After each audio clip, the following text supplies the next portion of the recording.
in audit execution, we are basically go to the auditee site and start in doing our audit activity. We need to identify the scope of the audit and identify the procedures that are going to be followed in order to do the testing and gather the evidences. So while we are performing the audit, we will start in doing our audit activities and start in collecting evidences or doing interviews and asking the auditee about how he is or she is conducting a specific process based on the selected audit sample, and we can after then collect the data and evidences which can help us further on in doing our audit report. We can during our audit we can disclose or we can tell the auditor what we are expecting to see or what is our audit steps or what is the objective of a specific question, what we are trying to test or what we are trying to validate. As an auditor, you can have an audit methodology that can be followed during your audit engagement or during your field work. So based on this methodology, which is consisted of set of documented audit procedures,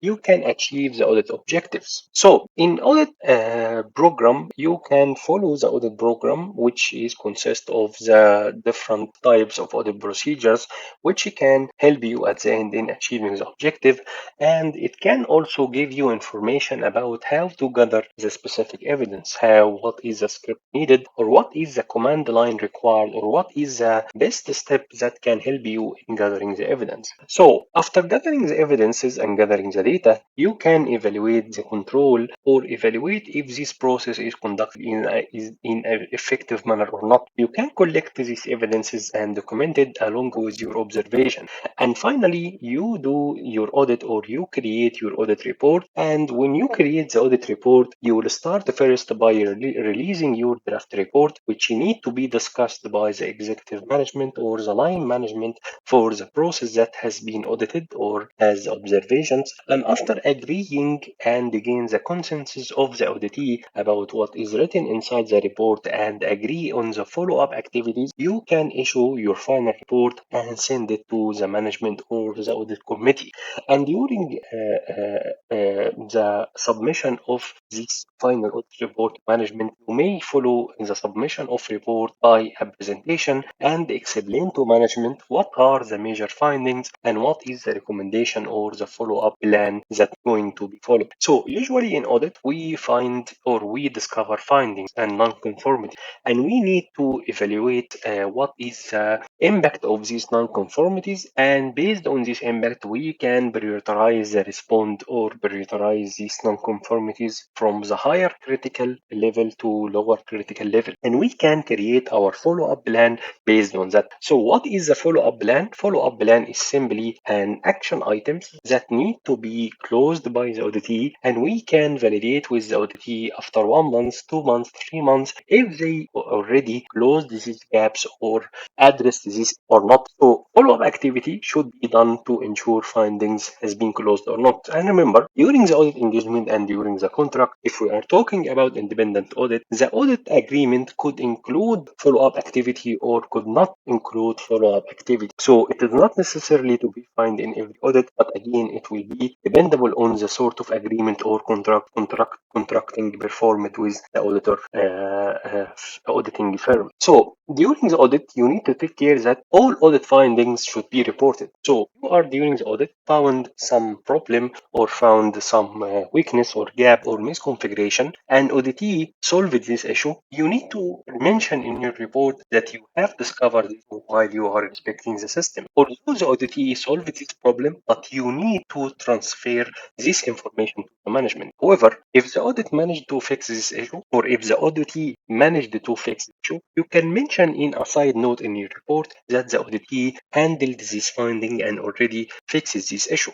During the audit, remember that sampling is important, because if you didn't did a sampling, you will not have time to audit everything, and we have discussed this many times. But remember, the quality of your sample will influence what is known as a detection risk. So you might select a sample that does not include a specific problem. So how to counter this? By follow a proper sampling methodology. When you select a sample, you need to select a sample that truly represents the total population. So if you have systems from Windows, Linux, Red Hat, whatever, you need to make sure that you are selecting your sample from these all systems, so you can cover as many population as you can.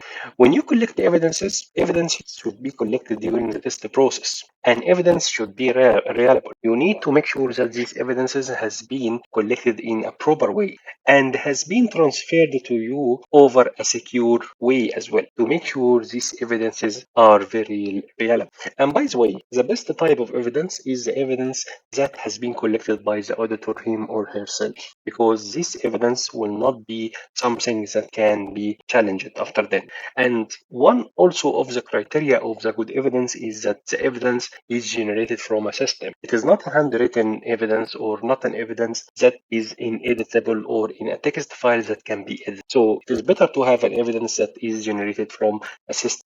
So while you are testing the controls or doing the audit, you might encounter a suspicious activity or a great gap or a problem.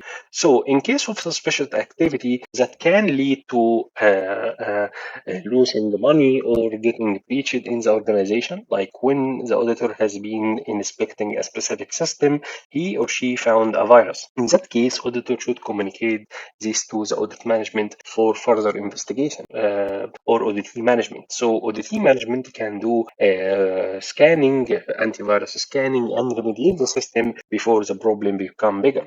In case of major fraud identified, in that case, the auditor should not report to the auditee management, but he should report to the audit committee of this organization, so they can counter this fraud or do further investigation and check what was the reason or how to stop this investigation before it come or this fraud before it went unnoticed.